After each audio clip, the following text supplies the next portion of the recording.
Okay, now I've been talking a lot about planning, that we always have to revert back to our plans to see that what are the main objectives, and we develop our standards on the basis of the plans, right? Now coming to the next topic, that is relationship between planning and controlling. How are these two functions related?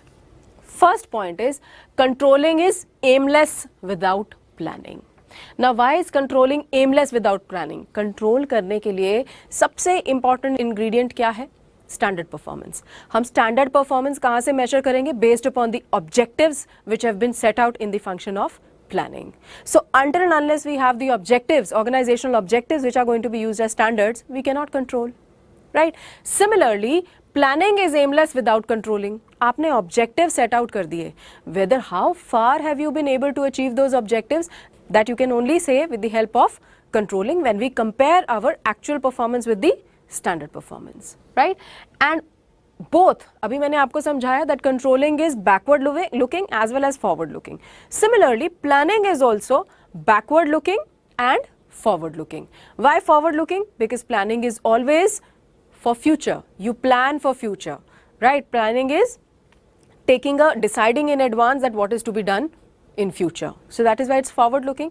It is backward looking because we do take into account that what were the deviations in our yesteryears, right? If we had set out a plan last year, then what were the deviations in the actual results from the standard? We find out the deviations, right? And then we find out the reason for those deviations. Based upon the reasons for deviations, we make changes in our fresh plans. So we do look backwards as to where did we go wrong in setting out our objectives. So the necessary changes are made in the objectives accordingly. Now coming to the process of controlling. Fine. There are 5 steps in the process of controlling. The first one being setting up of standards of performance, right? We've been talking of these standards of performance, right from the definition of controlling. We said that controlling is a process of comparing the actual performance with the standard performance, and deviations, if there are any, have to be identified and the corrective action has to be taken. But first step in the process of controlling is to set up the standards of performance. Now, standards of performance are set up on the basis of the objectives which have been laid out in the process of planning, right? While setting up the standards, we must ensure that the standards that we are setting up, they are achievable. They are achievable under normal circumstances, right? Secondly, while setting these standards, you have to take into account the resources of an organization. कि organization के पास इतने resources हैं which will be required to achieve that kind of performance, right? Then the standards can be either quantitative or can be qualitative. Quantitative would mean if I say that you are supposed to be achieving a sales target of about 20,000 units, this is a quantitative standard. And qualitative standard would mean reducing labor turnover or improving the customer satisfaction, etc. So this is the process of setting up of a standards, right? After you have set up the standards of performance, second step would be measuring the actual performance. You have to measure the actual performance, and this should be done in a very reliable manner, okay, which is free from any kind of bias and prejudice. And we have to make sure that actual performance is measured preferably in the same units in which the standard performance has been laid out, right? If this will make the comparison very meaningful, and the performance must be measured regularly, that is at short periods or regularly at short intervals. Fine. अगर यहाँ पे हमने बोला है that let us say standard performance is in units of kgs. It is in number of days कि कितने दिनों में आपको ये काम खत्म करना है.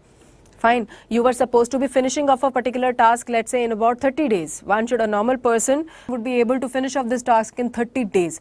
तो actual performance भी जो है ना, मुझे वो days में ही measure करनी पड़ेगी, so that my comparison becomes equal, right? Another example, you cannot compare if you have been given grades. आप अपनी 10th class की performance को 11th class की performance से compare नहीं कर सकते. Reason being that in your class 10th you have been given grades, right? Whereas in class 11th you have marks. So you cannot compare. I mean, if you've got an A1 grade, we give A1 for 90% to 100%. So a person who's got 99 will also get A1, a person who's got 99 will also get A1, 91 will A1, 95 also A1. But in class 11th you get marks, you don't get grades. So the two results are not comparable All right. So for anything to be compared, it is first and foremost requirement that they should be expressed in the same units, right? After this, after you've measured the actual performance, next step would be that to compare your actual performance with the standard performance. You compare your actual performance with the standard performance. Now when you compare, there are likely, if your actual performance is same as the standard performance, you stop there. Fine. But then if there are deviations, they can either be positive deviations or there can be negative deviations.